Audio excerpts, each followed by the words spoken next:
Hello முதலமைச்சரே, பன்னீரே, என்னையா நீ உன்னை எதுக்கியா தேர்ந்தெடுத்தாங்க? எவையா உன்னை தேர்ந்தெடுத்தது? நீ மங்குனியா? நீ எல்லாம் ஒரு முதல்வரா? நீ எல்லாம் கள்ளப்பயதானா? வெளியில சொல்லிடாது, மக கேவலம். இத்தனை மாணவர்கள்லாம் போராடிக்கிட்டு இருக்காங்க. நீ என்னடானா கையெடுத்து கும்பிட்டுக்கிட்டு கரணம் போட்டுக்கிட்டு இருக்கிறியே, உனக்கெல்லாம் வெக்கம்ன்றதே கொஞ்சம் கூட இல்லையா? நீ எல்லாம் சிஎம்மா? ஆந்திராவில் போய் பாரியா, சேவக்கட்டுக்கு தடை விதிச்சாங்க. அவன் ஆந்திராக்காரன் விட்டுக்கிட்டு இருக்கான், போலீஸு பாதுகாப்பு கொடுத்துக்கிட்டு இருக்கு.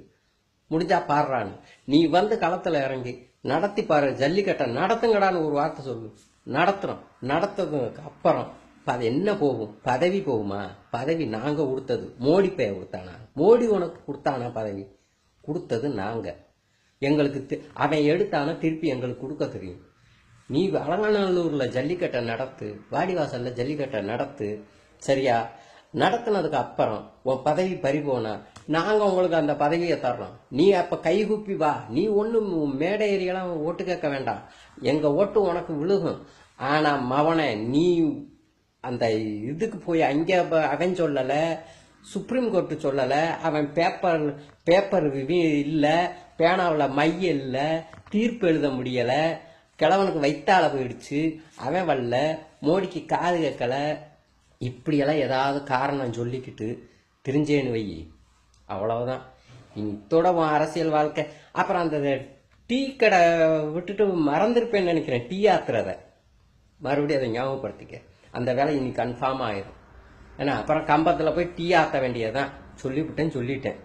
ஒழுங்கா அந்த எம்எல்ஏ, எம்பி, தோளான், துருத்தி எல்லாரும் சேர்ந்து ஒழுங்கு மரியாதையாக வாங்க, மாணவர்கள்ட்ட மன்னிப்பு கேளுங்க, அலங்காநல்லூரில் ஜல்லிக்கட்டை நடத்துங்க.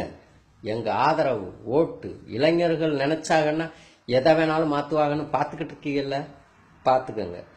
இது கடவுளாக பார்த்து உனக்கு கொடுக்குற ஒரு சந்தர்ப்பம் உங்கள் எல்லாருக்கும். என்ன, பதவியில் இருக்கிறவங்க எல்லாருக்கும் மறுபடியும் பதவி இருக்கணும் அப்படின்னு நீங்கள் ஆசைப்பட்டா ஜல்லிக்கட்டை நடத்து, அவ்வளவுதான். இல்லை நாசமாக போயிருவீங்க. ஒரு கட்சிக்காரனும் ஓட்டு கேட்டு வர முடியாது. சிறப்பை கலத்திக்கிட்டு அடிப்பாங்க. இது தேவையா? சாதி மதமெல்லாம் மறந்து போய் நிற்கிறாங்க. அங்கே சாப்பாடு இல்லாமல், தண்ணி இல்லாமல் அவங்க எவ்வளோ கஷ்டப்பட்டுக்கிட்டு இருக்காங்க. எதுக்கு?